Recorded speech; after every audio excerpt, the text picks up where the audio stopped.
In the game of power, your greatest advantage isn't brute strength, it's mystery. If people don't know your next move, they can't stop it. This is Law 3 of power. Conceal your intentions. Every move you make gives off signals. Show your hand too soon, and others will block you, copy you, or sabotage you. But when you keep your goals hidden, you gain space to maneuver, to strike when no one's expecting it. Let's go to 19th century Europe. One man, Otto von Bismarck, reshaped the entire continent. But he didn't do it with brute force. He did it by hiding his true plans, even from his allies. Bismarck was appointed as Prussia's chancellor in 1862. Outwardly, he appeared cautious, even conservative. He gave polite speeches, played the diplomat. But inside, he was planning something massive. The unification of Germany under Prussian control. He knew it couldn't be done directly.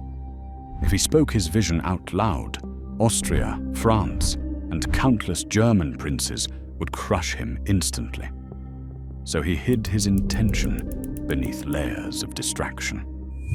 First, he aligned with Austria, pretending to support their influence in the German Confederation.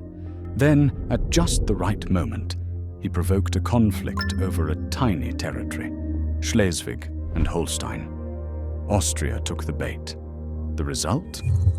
The Austro-Prussian War of 1866.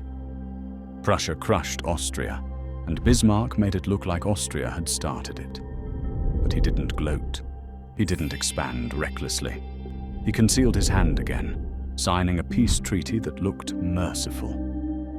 All the while, he was just repositioning for the next move, a war with France. In 1870, Bismarck leaked a deliberately edited telegram, the famous Ems dispatch, making it seem like France had insulted the Prussian king. The French declared war, exactly what Bismarck wanted. That war unified the German people against a common enemy. And just like that, Germany was born. A new empire, forged by a man who played dumb until it was too late to stop him. Bismarck never showed his cards. While others reacted, he orchestrated. That's the power of concealment.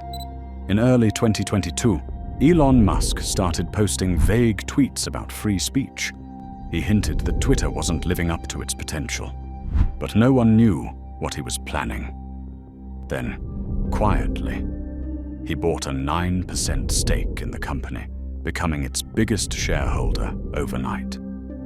The board was caught off guard, the public was confused, and Musk, he was already steps ahead. By the time Twitter's executives reacted, he had launched a full-scale bid to buy the entire platform. And he did. While everyone else was arguing over his memes and motives, Musk was moving in silence, calculating, acquiring, and executing.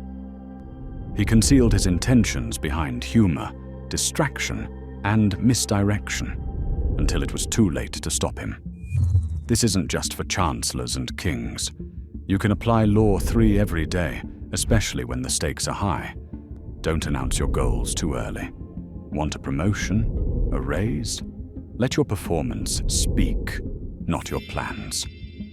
Misdirect with honesty. If people ask about your ambitions, talk about small goals. Let them underestimate you. Use decoys. Show interest in one project while moving on to another. Keep your real moves protected. Silence is strategy. In meetings, sometimes saying less makes others reveal more. Let their assumptions do the work. Now, here's the warning. Too much secrecy breeds mistrust. Don't hide your intentions from people you depend on every day.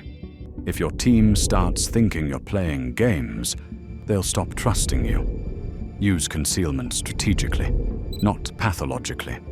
The goal isn't deception for deception's sake. It's protection, until the time is right. Law 3 teaches us. Power isn't always loud. Sometimes it moves like a shadow, quiet, patient, precise. Bismarck built an empire by staying silent, until it was too late to stop him. If you want to win in business, politics, or life, say less, show less, and always conceal your true intentions. Next up, Law 4. Always say less than necessary. Let's build your power, one law at a time,